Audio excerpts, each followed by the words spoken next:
The story follows a blacksmith who sells his handmade ironware, such as shields, armors, and swords, and earns a lot of money from it.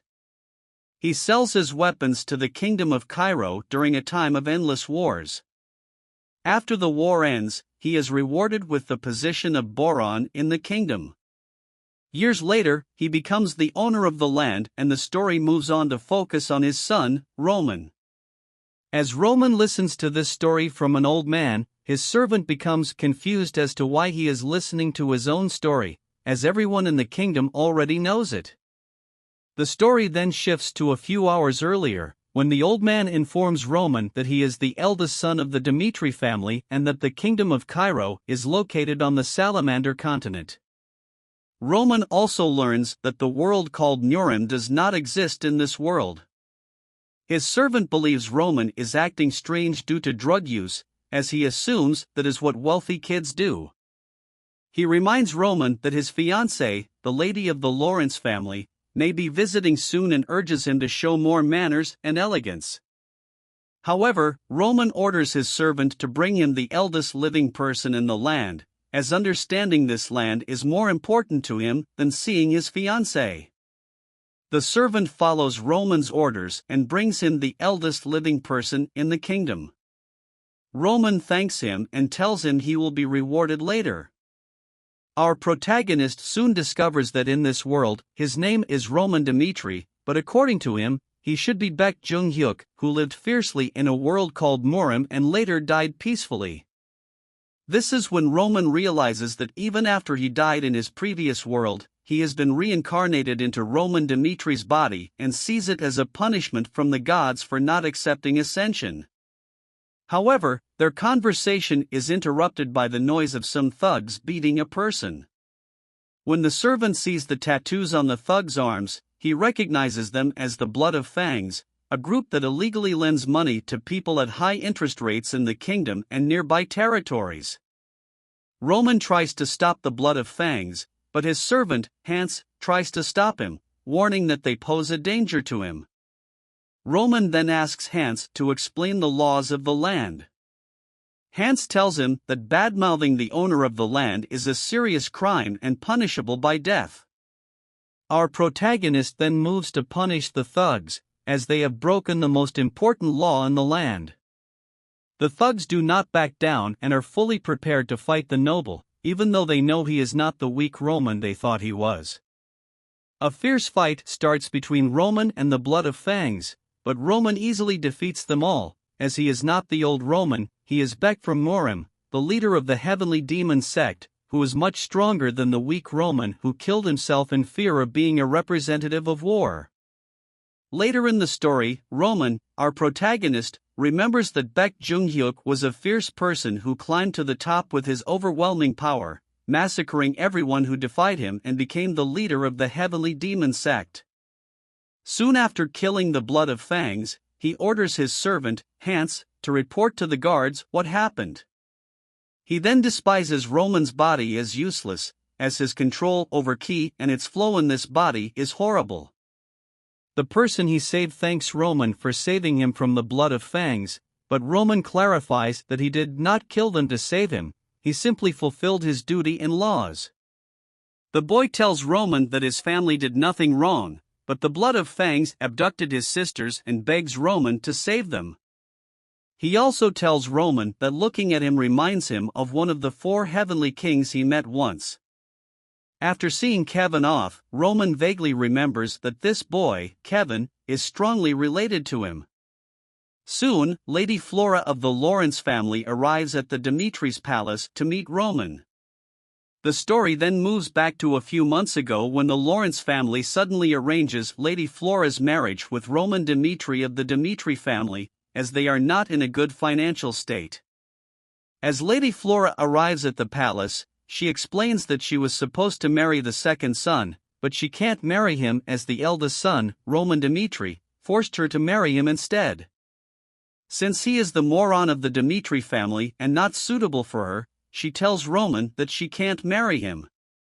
But she is shocked when he accepts her denial, as he also thinks that a moron like him can't marry a princess like her and agrees to cancel the marriage.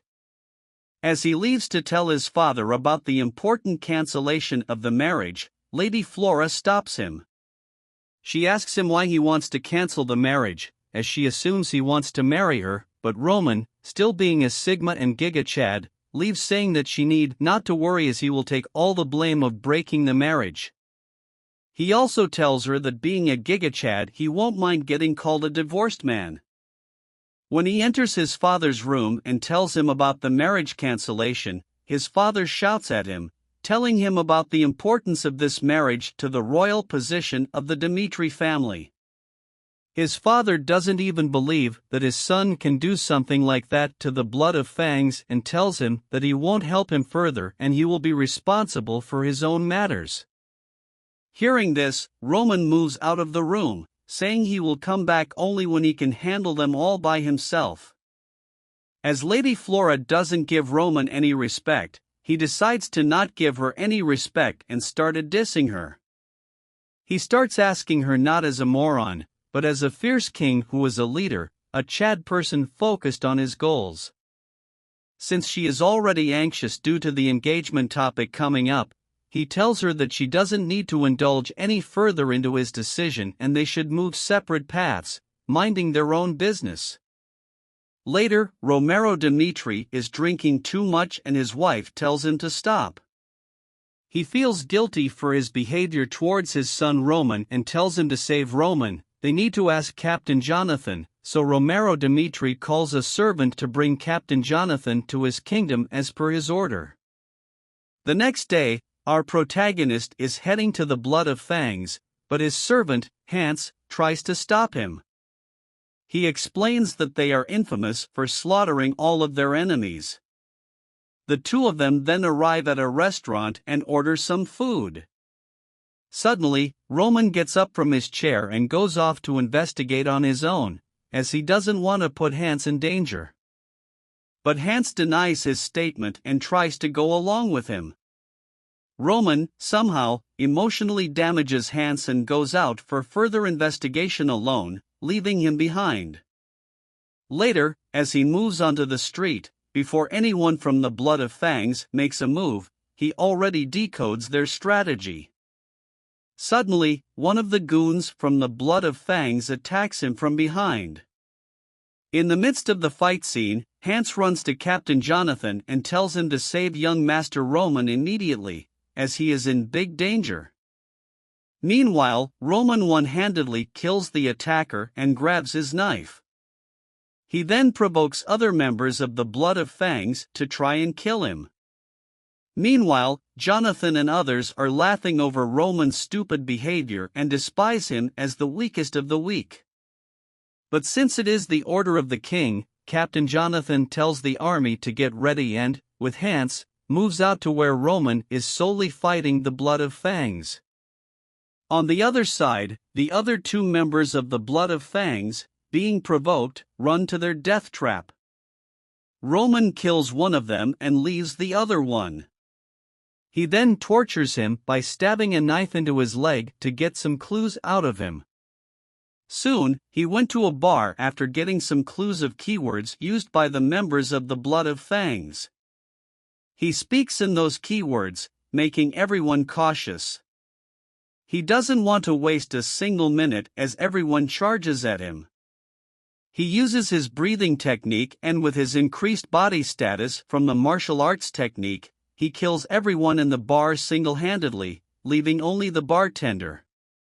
Soon, as Hans, his servant, and Captain Jonathan arrives at the bar with his soldiers, they are shocked that young Master Roman Dmitri is capable of doing this. One soldier then informs them that he went out for Lawrence, as before he got a clue from the bartender that the main base of the Blood of Fangs is in Lawrence. The Fangs, our protagonist Roman left for Lawrence. After an hour of searching, Roman finally found the leader of the goons. He tortured him in an attempt to extract information about their dirty plans. However, the leader refused to talk, even going so far as to sacrifice his own life for the gang. Roman was impressed by the leader's daring attitude, as he believed that people who don't easily open their mouths usually have the most valuable information. Taking it to the next level, Roman showed the leader a photo of his son and threatened to kill him if he didn't cooperate. The leader, however, refused to identify his son and instead he berated Roman for using his family as bait. Being a noble, Roman knew that it didn't suit him to use such tactics. Nevertheless, through the leader's resistance, Roman came to understand that these guys were heavily indebted to Blood of Fangs, which was why, even though they were not inherently bad people, they had to do as they were told. As the leader of the goons dismisses Roman's threats, Roman makes it clear to him that if he doesn't speak the truth about Blood of Fangs, they will not hesitate to kill his family. He implores the leader to consider taking his side instead. Soon we are shown an old man, presumably a high-ranking member of Blood of Fangs, discussing Roman's capabilities. He expresses his doubt about Roman's ability to kill all the goons and mentions his goal of killing the Dimitris in order to raise their status. However, Roman's sudden change of attitude is a hindrance to achieving his goal. The old man then asks one of his men about Roman's current location and is informed that Roman has left the kingdom. Upon learning that Roman plans to attack their headquarters alone, the old man becomes frustrated and orders his men to gather all their army and begin strategizing to kill Roman Dimitri. He also ordered his men to do whatever it takes to stop Roman to achieve his goal. The old man, consumed by his desire for power and control,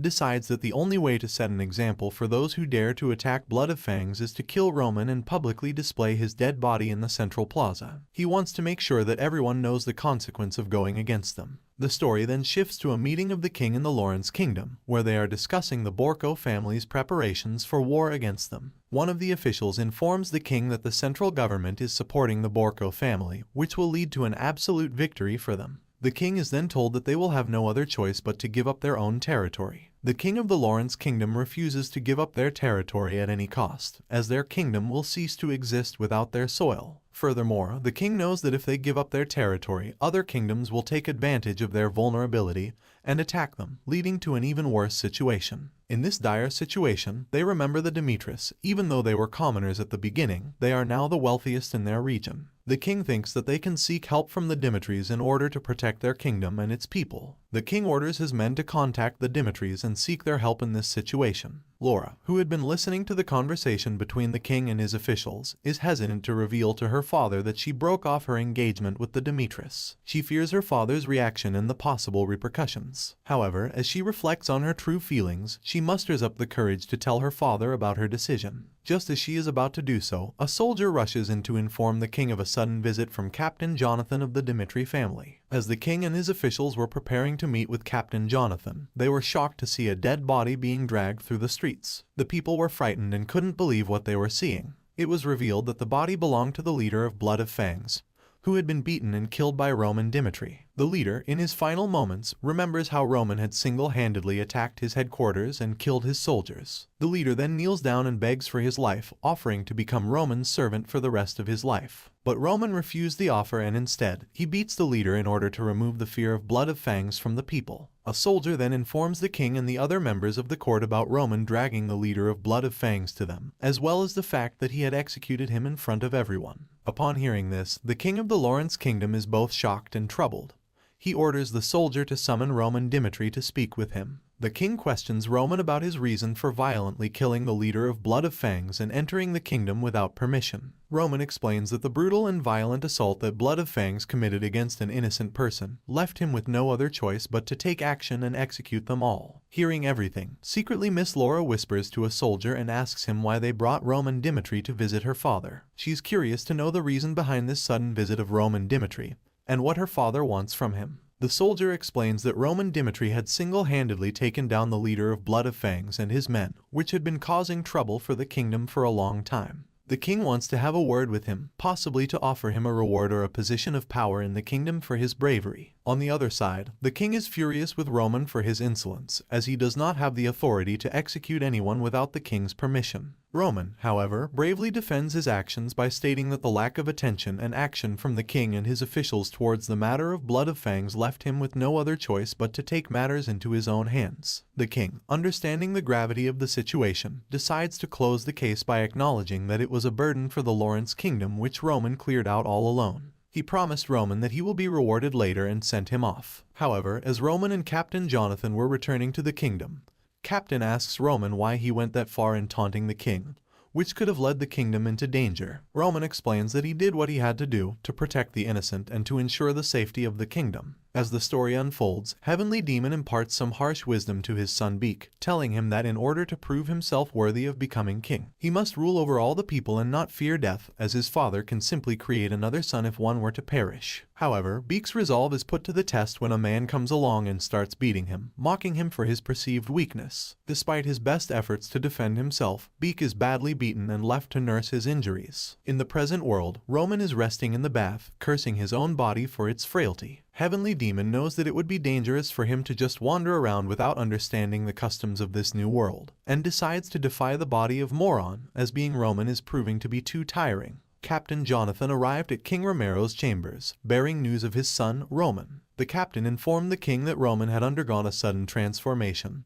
displaying acts of great bravery. King Romero couldn't help but compare his son to a sore thumb, born during his most trying times and having experienced the extremes of life. Memories of Roman's childhood flooded back to the king when he was just a mere commoner, and would give his candy to his father in hopes of completing his work faster and spending more time with him at home. King Romero had always wanted his son to be happy, so he gave him power and authority, but it seemed that Roman had chosen the wrong path. However, the bravery that Roman had recently displayed filled King Romero with hope for his future once again. Later, when Roman came to see his father, the king questioned him about his actions in destroying the Blood of Fangs, a notorious band of bandits that had been terrorizing the kingdom for years. Roman explained to his father the details of his plan and how he had successfully led his troops to defeat the Blood of Fangs, ensuring the safety and security of the kingdom and its people. King Romero listened to his son's tale with pride and admiration, marveling at the courage and leadership that Roman had displayed. He realized that perhaps Roman had not chosen the wrong path after all, and that he had the potential to be a great leader and king. From that day forward, King Romero made sure to support and guide his son, grooming him to be the leader that the kingdom needed. And thus, under Roman's rule, the kingdom flourished and prospered, with the people living in peace and security. Roman, however, didn't want his father to have high hopes for him and was in a dilemma about whether or not to tell the truth. As he pondered, memories of his childhood flooded back to him, when he was often beaten up by bullies. He remembered how he had picked up a rock one day and smashed it against the face of one of his tormentors, killing him in the heat of the moment. He grieved over the fact that he had never been loved by his parents like other children and how he had always had to prove his worth to them. But ultimately, he had reigned over them all, proving his worth to his father, the Heavenly Demon. Meanwhile, training was going on in the kingdom until it was interrupted by the captain as the king entered the training area. The captain then asked the trainees to have a duel with Roman Dimitri, but everyone took it as a joke to have a duel with such a coward. Moving 1 hour back into the story, Roman answered the king that he had defeated the Blood of Fangs. To not let Romero suspect his demon self, Roman explained that he had been secretly training as a swordsman. Roman wanted to prove himself to his father, which was why he had hidden everything from him. He also told his father that to break the bandits' whole gang's foundation,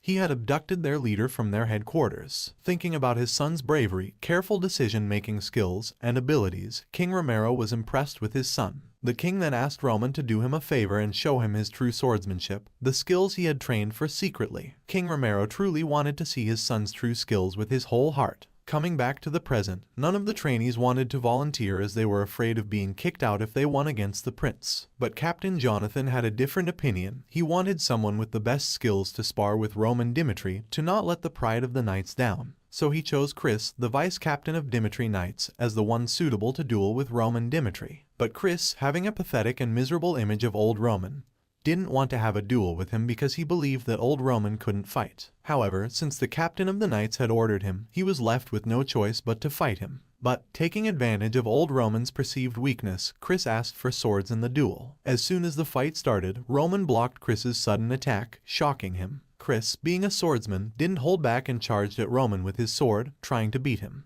But Roman dodged the attack smoothly, giving Chris no room to think. Roman told him that it was indeed a good warm-up for him and that now it was time for a real fight. Roman attacked Chris, pushing him into a corner and forcing him to resort to only defensive skills against Roman. But when he was about to lose against Roman, Chris started using his special power, where Jonathan tried to stop him from doing so as it was pretty dangerous. Chris used his power, 1-star aura. But even using his special power against him, Chris lost, as Roman was a heavenly demon, a Giga Chad, not a mere commoner. Previously, the story ended with the protagonist, Roman, easily defeating the vice captain of the knights. As the story unfolds, two knights are discussing Chris, who has been appointed as one of the deputy commanders of the Knights. Captain Jonathan and his newly appointed apprentice, Chris, are training with swords and discussing how, even at a young age, Chris was able to achieve the title of a 2-star Aura Knight and develop his mana core after only 6 months of training his body. The two knights also talk about how Chris became a 1-star in just a short period of 3 years and is a prodigy with great sword skills. Captain Jonathan, noticing Chris's fatigue, tries to stop the training.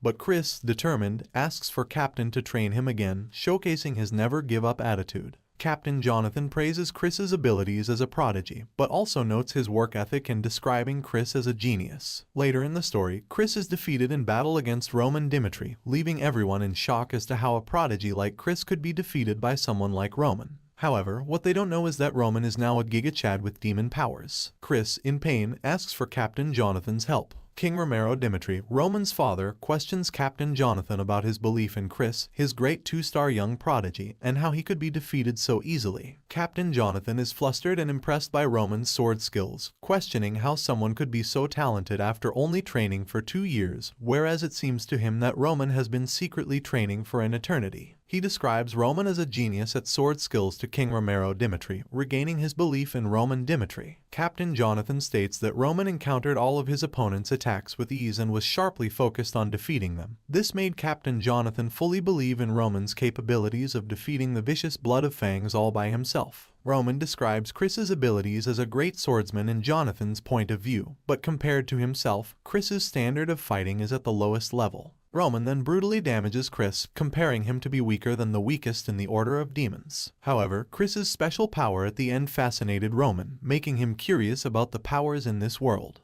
On the other hand, his father, Romero Dimitri, is proud of his eldest son and describes him as a genius at sword skills. King Romero Dimitri calls Roman and tells him that his thinking about his future and accomplishing something for his own betterment made his father happy and proud. Romero Dimitri wants to give his son a reward befitting for Roman's accomplishments as a genius swordsman. Roman, taking advantage of this moment, asks his father to send him to war in the next 6 months. Romero asks him if he wants to get enlisted out of the war, but Roman denies it and tells his father to give him the authority to select his own team for the upcoming wars. Romero, shocked at his request, tells him to think about it again calmly. But Roman, being our determined protagonist, tells him that he will be going all by himself. Hearing this, King Romero declares that no one will interfere in his decisions. Roman asks for one more thing from his father, and due to his sudden growth, King Romero allows him to ask for anything. The clever demon inside of Roman asks to let Chris teach him the skill called Aura. Soon, Chris is talking with Captain Jonathan about how shameful he feels for losing against Roman, even after using the Aura. Captain Jonathan states that, even though he wants to decline the request, he cannot, but he can give him an offer. He wants Chris to teach him the Aura technique and keep an eye on Roman's sudden transformation from being a poor swordsman to a great one. The captain tells Chris that if he successfully completes his task, he will reveal all of his secrets to him. Chris is skeptical, unable to believe that the captain would reveal the secret of becoming a 3-star Aura Knight so easily. However, he ultimately agrees to teach Roman the Aura technique if the captain truly keeps his word. Meanwhile, Roman's servant, Hans, is praising him for defeating the deputy commander of knights in a sword fight, despite him only being a 2-star Aura Knight. Roman, unaware of what an aura is, asks Hans about it. Hans tells him that he has no clue, but suggests that it might be related to mana. Roman recognizes that the power of aura that Chris showed him in their fight is similar to the eruptions of energy that exist in their demon world. However, the way it is used in this world is different and inefficient, which confuses Roman. Roman smirked to himself, contemplating the fact that the inhabitants of this world had yet to discover the full potential of the mana power that resided within them. The following morning, Roman and Chris, both knights, began their aura training session together. It was evident that neither of them were particularly thrilled about the prospect of working with one another. Chris, despite his own internal turmoil, mustered the composure to begin the lesson by explaining the basics of aura to Roman. He explained that aura is a technique derived from mana power that develops within a knight. Magicians harness their mana to store magical powers in their circlets, while knights harness mana to strengthen their entire body with its immense power. He describes the historical origins of the aura technique, which was first developed by a man named Emperor Alexandro. Alexandro was the first person to understand that by storing mana throughout one's body, it could help to strengthen the entire body. Chris further explains that aura is simply a technique for harnessing the power of mana and expelling it outwards, causing a surge in one's abilities. He informs Roman that only a small number of individuals are able to develop the ability to sense mana within their body, and that it is extremely rare for someone to have this ability, as only one in thousands of those chosen as Aura Knights possess the capability to sense and control mana. Chris makes it clear to Roman that before learning anything about the power of mana, the first and most important step is to develop the ability to sense mana, which is a prerequisite for any further training. He taunts Roman by saying that it took him only 6 months to develop this ability, and that it may take Roman years to achieve the same level of mastery. Roman, not wasting any time, interrupts Chris and reveals that he already knows how to sense mana. Chris contemplates that it will not be an effortless task for someone like Roman, who has been perceived as intellectually lacking, to accomplish both winning a match and mastering the art of sensing mana. Nevertheless, Roman starts to cultivate his ability to sense mana with his heavenly demon powers, which he is already well acquainted with. Roman is resolved to comprehend the power of mana within himself in an honest and fair manner, as it is done by the inhabitants of this world. Chris imparts to him that the key to sensing mana is to focus on the rhythm of one's breath and concentrate on a single point in the body. He guides Roman that by doing so, he will be able to learn about the aura technique and, if successful, become a 1-star aura knight. As Chris is explaining the various ways in which aura can be manifested in weapons and the body to Roman, he is taken aback when he sees Roman generating a substantial amount of aura while boasting about his knowledge of mana. Roman ponders over the shortcomings of the usage of Kai in the present world, as compared to its utilization in his Muram world. In his Muram world, Kai was employed to eliminate impurities from within the body, whereas in this world, it is employed for different purposes. Roman perceives the Kai of the Muram world as raw power with a stronger sense, whereas the mana of this world is refined power with a lighter sense, which is why he finds it effortless to generate mana. Roman understands that the way the people of this world unleash the stored mana within them to attain immense power is highly inefficient for the body. Furthermore, Chris, being astounded by Roman's ease in manifesting aura, inquires about it. Chris becomes increasingly frustrated as it took him years to manifest mana and questions Roman about his secret and the truth he knows about mana manifestation. Chris becomes overwhelmed with questions about Roman's identity and the truthfulness of his claims, unable to fathom that Roman accomplished everything in mere seconds, while it took Chris a decade to achieve the same. Roman chuckles and tells Chris that the training methods he used for manifesting mana were incorrect. He explains to Chris that old-fashioned ways are not always the correct approach. Being a Giga Chad, Roman gives another fact check to Chris, who was always fixated on his goals and never doubted the training methods, and his unwavering belief in Captain Jonathan. Roman does not blame him for following the methods and putting in hard work, but not questioning the methods is a foolish thing as it is not smart work. Roman reminisces on his past life and compares it to the criticism he received from his father and others. Believing in Roman's facts, Chris requests him to reveal the secret behind achieving mana manifestation in a short period of time. The scene then shifts to a war where Beak, the heavenly demon, has defeated a certain man who is kneeling on the ground. As Beak asks for his retaliation, the person denies and admits his defeat. He has never seen such a strong personality with such strong Kai ever before. The person, like Chris, asks Beak the secret to becoming stronger like him. This rekindles memories of deja vu in Roman's mind as he compares that guy to the present world's Chris, who is also doing the same. This excites the heavenly demon or our protagonist Chad Roman Dimitri, who finds it intriguing, and the story continues. As the scene changes, a man who conquered the blood demon sect under one command is shown.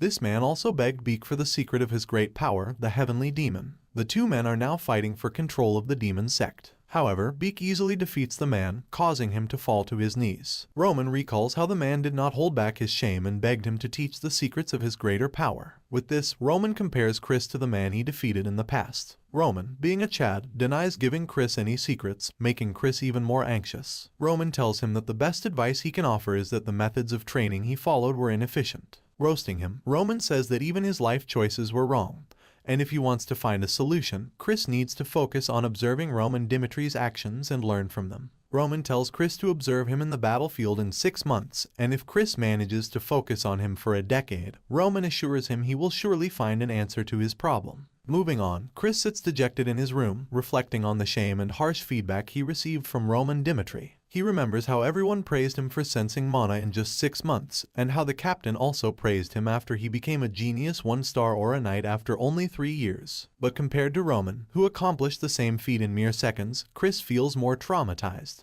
He recalls Roman's words that his training methods were inefficient, and how his lack of questioning them amused Roman. Remembering his defeat, Chris musters up his courage and decides to do as Roman said. Soon, Chris goes to Captain Jonathan's place and tells him that he will become a subordinate of Roman Dimitri, and follow him onto the battlefield to become even stronger. Captain Jonathan knows something must have happened between Chris and Roman, so he questions Chris about it. For a moment, both of them stare at each other intensely. Will they fall in love? Seeing Chris's determination and understanding that he must have thought it through before deciding to follow Roman onto the battlefield, Captain Jonathan allows him to leave the Dimitri Knights and follow him, only requesting that Chris protect Roman Dimitri at all costs while he achieves his goal. As Chris departs from his position as vice captain of the Dimitri Knights, Captain Jonathan remembers his past and sees a little boy crying hard over his dead mother, who was killed in the battlefield. Captain Jonathan, understanding Chris's capabilities and his sad past, thanks him for being willing to go with Roman Dimitri. He tells Chris that with his presence, Roman Dimitri can no longer be called a moron.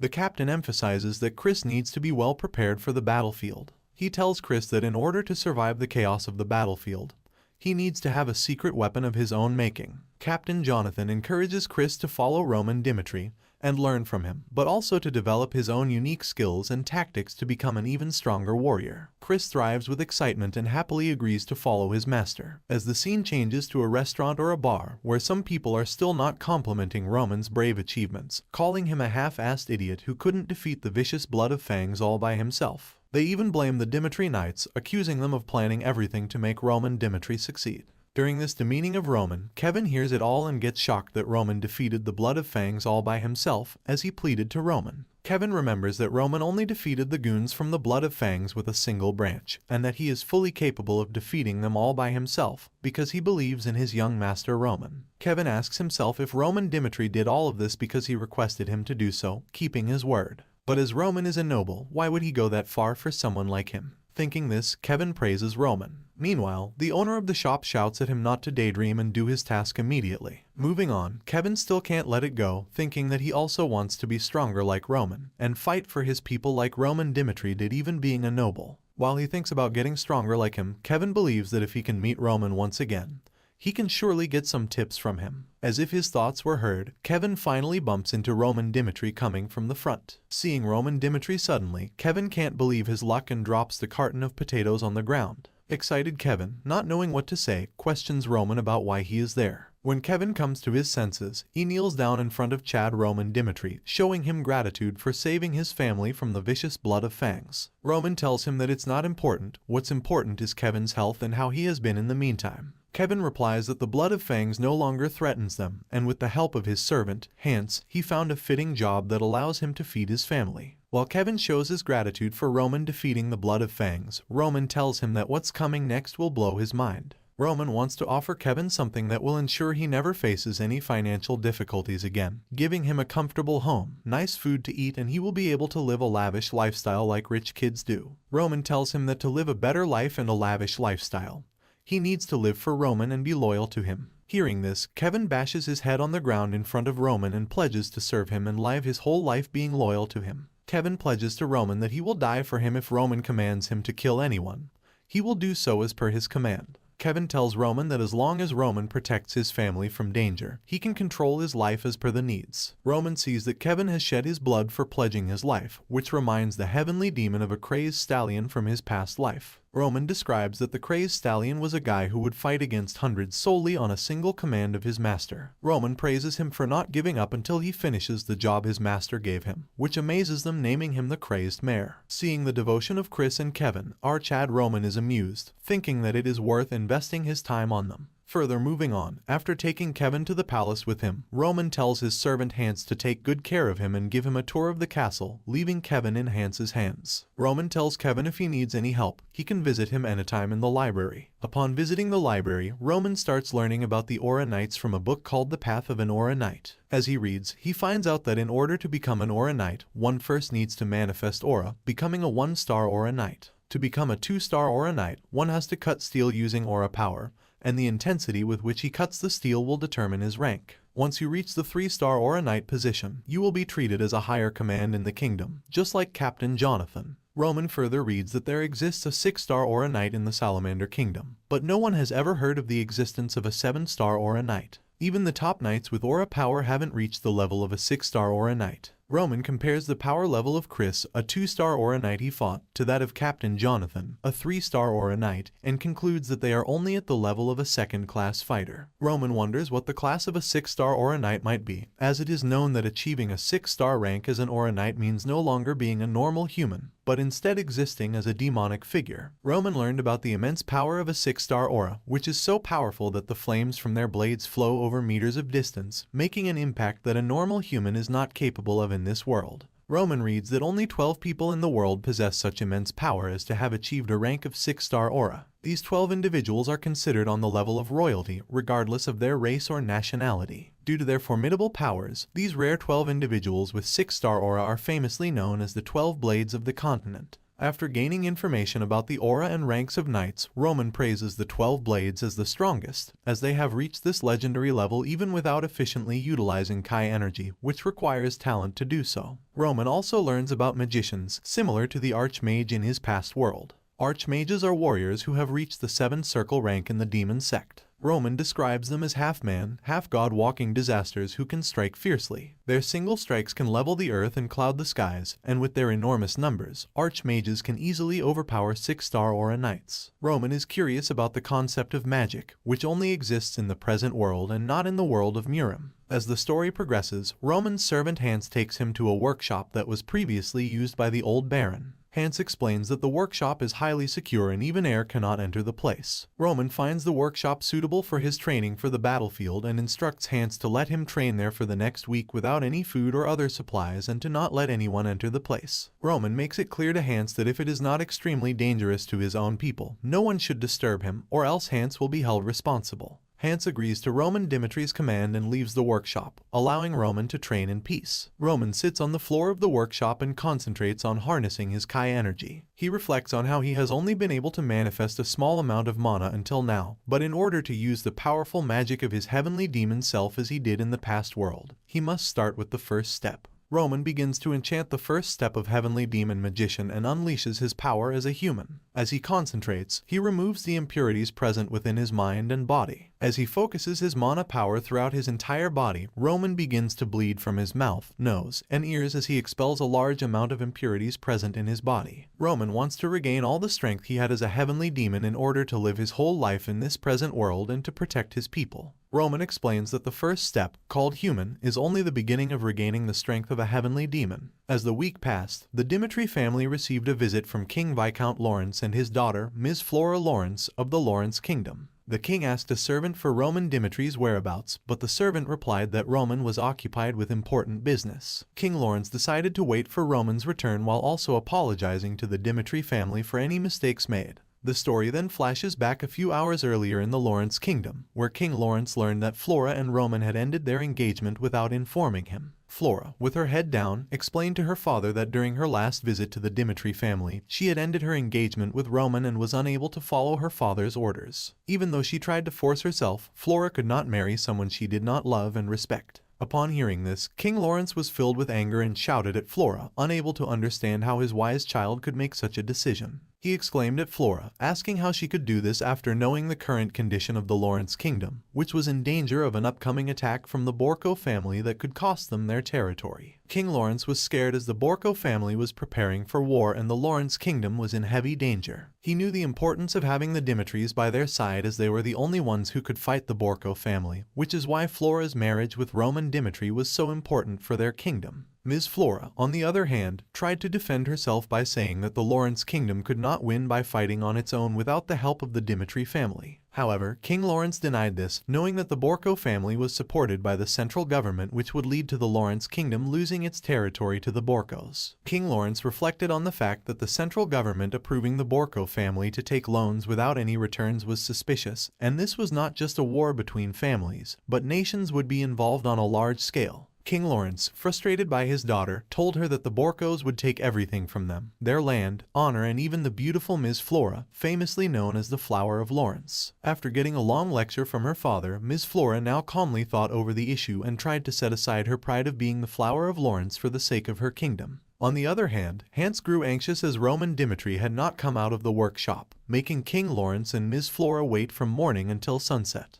While Hans was thinking of how to get Roman out of the workshop, suddenly the gate of the workshop opened. Hans was shocked by the restless expression on Roman's face, indicating that something had happened to him. The scene then shifts to King Lawrence, who has determined that his daughter, Flora Lawrence, must marry Roman Dimitri in order to save their kingdom from an impending danger. Despite feeling uneasy about forcing his daughter to marry without love, King Lawrence sees no other option. He grapples with the moral implications of this decision, feeling guilty for potentially causing his daughter harm. Determined to confront Baron Dimitri himself, King Lawrence storms into the room where he is working and berates him for making their guests wait so long. King Lawrence's frustration boils over as he shouts at Romero Dimitri, accusing him and his family of being cruel to their guests. He never imagined that the Dimitri family could have been so heartless. King Romero, hearing King Lawrence's complaint, asks if he had made an appointment to meet him. King Lawrence retorts that Baron Romero never responded to their request a week ago, leaving him with no other choice but to come without an appointment. Baron Romero, unfazed by the complaint, coldly asks King Lawrence if he had anything else to say. King Lawrence, disappointed by the Baron's attitude, explains that he had come to share his frustration over waiting for half a day. Baron Romero reveals that Roman had informed him of his decision to break the arranged marriage with Flora the day Flora visited them.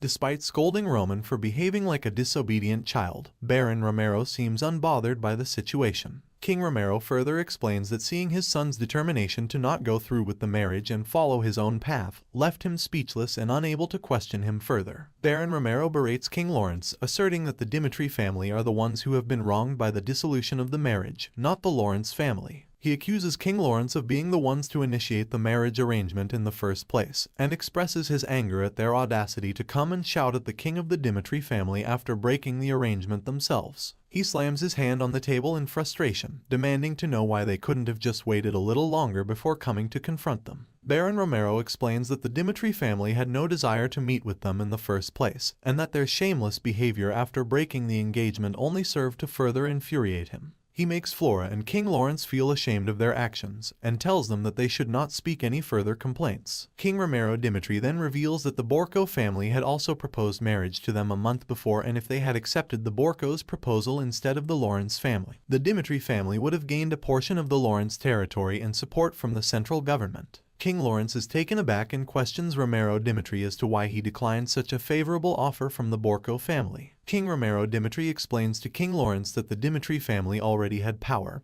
and wealth, and therefore saw no need to accept the Borco's offer. He goes on to say that his personal liking of the Lawrence family was another reason for declining the offer. Baron Romero tells King Lawrence that despite Roman's feelings for Flora, the flower of the Lawrence family, they still decided to face the Borco family's anger in war rather than accepting their offer. After hearing this, King Lawrence feels guilty for his behavior and regrets shouting at King Dimitri out of anger. He acknowledges that as a king, he should have maintained his composure. Baron Romero Dimitri, disappointed with King Lawrence and Flora, tells them that even if Roman and Flora were not a good match, they should not have underestimated the powerful Dimitri family. When Roman added the Dimitri surname to his name, he became a respected prince in the eyes of all. As King Lawrence scolds her, Flora is reminded of her past, when she was a student at the academy. She came from a small, insignificant family, the Joels, who were looked down upon by the other, more powerful and wealthy royal families. One day, when a young Joel broke a vase at the academy, a punishment committee was formed to discipline him for his small mistake. Flora, watching from the sidelines, felt empathy for the poor kid as his mistake was not a significant one. King Lawrence realizes the mistake made by the Lawrence family and apologizes to Baron Romero Dimitri for their wrong decision. Flora also comes to realize her place in the world and that the weak must always bow to the stronger. She apologizes to King Romero for her actions. This moment is interrupted when Roman Dimitri enters the room, fresh from a one-week training session. He has undergone a significant transformation in appearance, with a new haircut and a more rugged, toned physique. Both Flora and her father King Lawrence are shocked by Roman's new look. Roman reveals to his father Baron Romero Dimitri that he understands the implications of the union between their two families, and the potential consequences of the marriage. He tells his father that the Lawrence family only sees the Dimitri family as a means to an end, a way to secure their victory in the upcoming war against the Borco family. King Romero asks Roman if he still wants to pursue a relationship with Flora of the Lawrence family, despite his previous decision to break off the engagement. Roman tells his father that he doesn't care about what others might think of him as a fool of the Dimitri family. He just wants his potential partner to judge him based on her own personal opinion of him. He firmly tells his father not to interfere with his decision to end the engagement with Flora Lawrence and to let the broken engagement stay broken forever. Chad Roman Dimitri made it clear to his father that he doesn't care about how others see him, and that he only wants to be accepted for who he truly is. He told his father, Romero Dimitri, that he wants his engagement to Flora Lawrence to be broken off permanently. This statement shocked King Lawrence and his daughter, Flora. King Lawrence became upset because the marriage was the last hope for the Lawrence family to win against the Borko family in an upcoming war. He feared that if the Dimitri and Borko families joined forces against them, they would not stand a chance. King Lawrence apologized to Romero Dimitri for the mistake of breaking off the engagement. Viscount Lawrence offered to not take any taxes from the region that the Dimitri family occupied as a small compensation for their mistake. Baron Dimitri refused, saying that the issue was not in their kingdom. King Romero Dimitri ordered Viscount Lawrence to tell the public that Flora broke off the engagement with Roman for personal reasons, and that the Dimitri family would not work with them in the future. King Lawrence expressed his gratitude and agreed to do as King Romero Dimitri asked. With that, King Lawrence and his daughter, Flora, left the scene, leaving Roman and his father alone. After they left, Romero Dimitri asked Roman what happened to him during his week of training that made him change so much, noting that his son, Chad, cannot be changed. The story then moves to Roman's training period. Roman recalls how he shed a lot of blood and removed all the impurities inside him to become the first step of a human. He explains how, even though the human stage is essential for the body to be trained to reach the level of a heavenly demon, it is not considered an important stage in the Muram world. Roman gets a new look and a completely different person has evolved from the previous Moron Roman Dimitri. Roman thinks that it would be difficult to explain technical things to his father, so he tells Romero Dimitri that he was training his mind to be clear and peaceful during his training time. When Roman tells his father that he is now able to circulate mana throughout his body, it made Romero Dimitri so shocked that his mouth opened so wide that an orange could fit inside it. Seeing his son grow so much that he defeated the Blood of Fangs all by himself and can do mana circulation easily now, Romero Dimitri is proud of him and praises him as a person evolving above human comprehension. But acting as a caring father, Romero Dimitri tells Roman that he can call for his father whenever he needs him. Seeing Romero, Roman rejuvenates his past memories of his heavenly demon father from the Muram world, who only wants his son to be the greatest and never praises him or tells him he's foolish. With that memory, Roman thinks that a father isn't someone who is ruthless and harsh towards his own child, like his old father, but a person who cares for his son and supports him, like Romero Dimitri. Roman thanks Romero Dimitri, feeling as though he has gained a real father. As he leaves the room, he finds Flora waiting outside the gate to talk to him. Flora expresses remorse for not believing in Roman's skills and causing issues between their families. Roman, however, is not interested in listening to her apologies and tells her that he was never interested in marrying her in the first place. Flora then reveals that there was another reason for canceling the wedding, which catches Roman's attention. She tells him that rumors had circulated during a royal gathering in the northeast that she would be marrying Roman Dimitri, a man with a bad reputation for his drug use and association with the Dimitris. Flora tries to appeal to Roman emotionally, saying that these were all just rumors and that she now knows the truth. However, Roman is not moved and tells her that their marriage is already broken and there is no further relationship between them. Later, while sitting in his room with his servant Hans, Roman is confused as to why he has no memory of ever using drugs during his training. He asks Hans if he has ever seen him using drugs or engaging in any unsavory activities with women, which surprises Hans. Hans tells Roman that even though he never saw Roman doing drugs with his own eyes, some odd things were happening to him in the past. A month ago, when Hans returned from a social party, Roman looked like something bad had happened to him. He looked fearful, like he hadn't taken a dump for a week or so. After that incident, Roman never left his room. He always lived on drugs and lived like a person with no soul, just a body. It feels very odd to Roman, which is why he asks Hans who hosted the social party. To which Hans replies, Anthony Barco, the eldest son of the Barco family. Roman tries joining the dots together about the sudden invitation from the son of Barco, who has marriage planned with his enemy's daughter, Flora, and the sudden changes in Roman's behavior which made him take his own life. There is something suspicious. Roman explains how he always doubted things related to Roman's death. One of those things is the will that he left, mentioning only that Roman was not going to war, being scared to his wits, nothing more than that. But the fact that it was already planned that he will marry Flora Lawrence in some weeks and all the other things can't make him take his life just because he was afraid of war. Roman, suspecting the evidence, asks Hans if he and Barco's son Anthony were close friends or something, to which Hans denies as he never met anyone, just locked his room fully depressed. Hans further tells that the marriage things between Roman and Flora Lawrence was not supported by the Barcos as it could serve them as a bigger obstacle in their propaganda of taking control over Lawrence's territory, and the easiest way possible to break the obstacle could possibly be breaking the marriage before it happens. Roman thinks that the Barcos might be the reason behind Moron Roman killing himself. Soon then Hans tells Roman that they recently got an invitation from the Barco family. Hans asks him what to do with the invitation now, as he wasn't able to ask him during his training time. Roman got amused, thinking that Barcos are now just underestimating him, as they took Roman for granted as a fool. They don't know that they are going to get beaten up. Roman, having a fierce look in his eyes, is amused as the fact that they are underestimating heavenly demon Chad like him is bothering him. Roman, feeling overpowered and itching to use his trained mana power, orders his servant Hans to tell the Barco family that he will attend the party happening in 2 weeks. Later, when Chris wants to meet his young master, Roman Dimitri,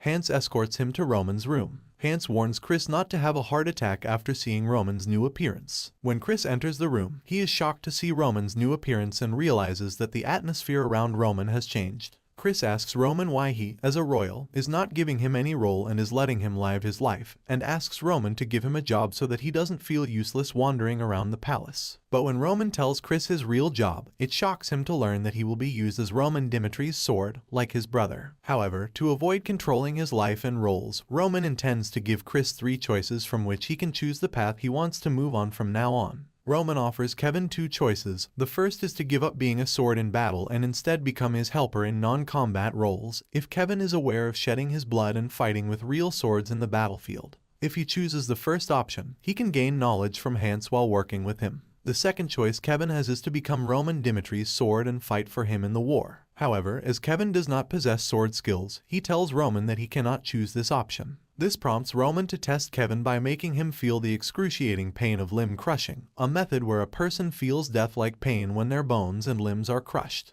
Despite this, Roman still gives Kevin one last option, which is to wield the sword and cut off his own hand as a demonstration of his ability to endure pain. Roman remembers how a mad demon who lay on the streets was able to reach the heavenly stage of becoming one of the 4 heavenly kings, only with his will. Roman looks intently at Kevin and asks him for his choice, in order to gain insight into how Kevin will handle this situation. Kevin's role in Roman's upcoming war strategies will be decided by Kevin alone. In this difficult situation, Kevin reflects on his past, remembering how he was born in an old house outside the Dimitri castle that could have broken at any time, and how he had to work hard from a young age to survive in a harsh world. He also remembers how bandits took everything from him, even after he put his life on the line to collect money for his family. However, Kevin finds hope in the overwhelming strength he felt when he first met Roman and, with this in mind, decides to take the last option given to him, cutting off his own hand, in order to become stronger like his young master Roman. Without considering the future, Kevin lifts his sword and prepares to cut off his hand as a demonstration of his willpower to Roman. With that, it marks the end of this part of the recap of the series. Lastly, don't forget to subscribe, share, and like this video to help us bring you the next part of this exciting series. If this video gets 1,000 likes and great response, I'll be bringing you the 6th part as well. Leave a comment with the word fire to let me know that you're excited for part 6 of the series. Till then, take care, I'll see you next time.